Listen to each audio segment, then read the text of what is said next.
اور ان 4 میں سے جو سب سے پہلا ہے وہ محرم الحرام۔ اللہ اکبر۔ باقی 3 جو نبی پاک صلی اللہ علیہ وسلم، کیونکہ قرآن میں ان مہینوں کی جو نام تو نہیں آئے، ان کی تفصیل تو نہیں آئی، بس یہ فرمایا کہ ان میں سے 4 کی تعداد آ گئی ہے۔ 4 کی تعداد آ گئی۔ وہ 4 کون سے ہیں؟ وہ بخاری شریف کی حدیث ہے، نبی کریم صلی اللہ علیہ وسلم فرمایا 3 تو مسلسل ہیں، ایک ذوالقعدہ ہے، پھر ذوالحجہ ہے، اور پھر محرم ہے۔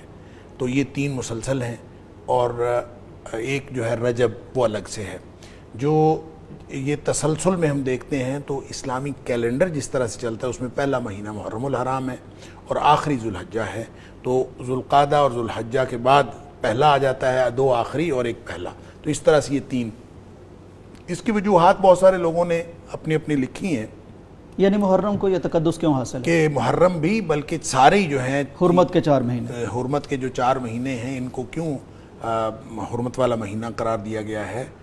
ویسے تو جتنی اس کی توجیحات ہیں وہ عرب کے کلچر کے حوالے سے ہیں، کہ چونکہ رجب کے اندر عام طور پر لوگ عمرہ کرتے تھے اور راستوں کو جو ہے وہ محفوظ بنانے کے لیے اس میں چونکہ خون ریزی حرام تھی، اور یہ قبل از اسلام بھی لوگ جو ہے اس کی ان حرمت والے مہینوں کی حرمت کے قائل تھے۔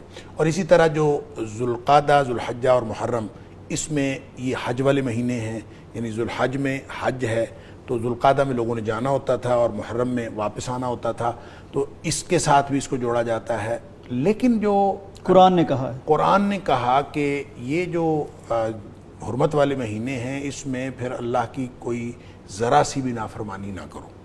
اب اس کا مطلب یہ ہوا کہ اللہ کی ذرا سی بھی نافرمانی نہ کرو، باقی مہینوں میں بھی نافرمانی نہیں کرنی، تو اس میں جو اللہ کی نافرمانی کرنی ہے وہ زیادہ بڑا گناہ ہے، حساسیت بڑھ جاتی ہے، اس کے اندر حساسیت بڑھ جاتی ہے۔ اور ایک اگلی بات جو میں عرض کرنا چاہتا ہوں کہ خاص طور پہ محرم الحرام کے حوالے سے، کہ نبی اکرم صلی اللہ علیہ وسلم کے بارے میں حدیث میں آتا ہے کہ آپ کو رمضان کے علاوہ جو سب سے زیادہ جس مہینے کے روزے پسند تھے وہ شہر اللہ المحرم، اللہ اکبر، وہ اللہ کا جو مہینہ ہے محرم، تو اس کو گویا اللہ کا مہینہ قرار اللہ کا دیا مہینہ بھی کہا گیا۔ اسی طرح حدیث میں آتا یہ ہے، دوسری فضیلت ہے۔ ہاں اسی طرح حدیث میں آتا ہے کہ نبی پاک صلی اللہ علیہ وسلم جب مدینہ طیبہ تشریف لائے ہجرت کر کے، تو اس وقت لوگ جو ہیں وہ عاشورے کا روزہ رکھتے تھے، 10 محرم کا، 10 محرم کا۔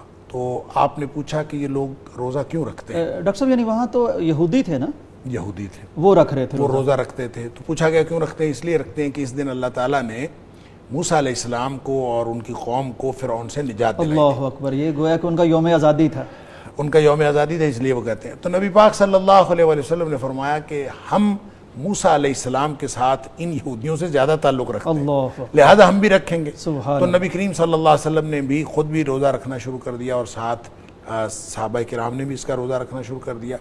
تو پھر بعد ازاں نبی اکرم صلی اللہ علیہ وسلم نے، چونکہ آپ کا عمومی طرز عمل یہ ہوتا تھا کہ آپ یہود و نصارہ کی مخالفت فرماتے تھے، تو آپ نے فرمایا کہ ہم آئندہ سال 9 کا روزہ بھی رکھیں گے۔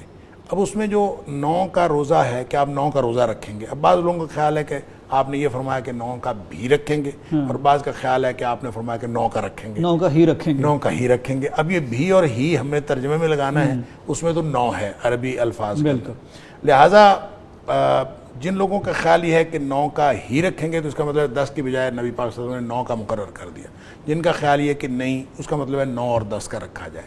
تو صرف مخالفت اس میں، کیونکہ اصل روزہ تو عاشورہ کا ہے، 10ویں کا، لہٰذا اس میں 9 فضیلت بھی اسی کی ہے۔ لیکن نبی اکرم صلی اللہ علیہ وسلم اگلا سال آنے سے پہلے اس دنیا سے تشریف لے گئے، اس لیے وہ موقع آیا نہیں۔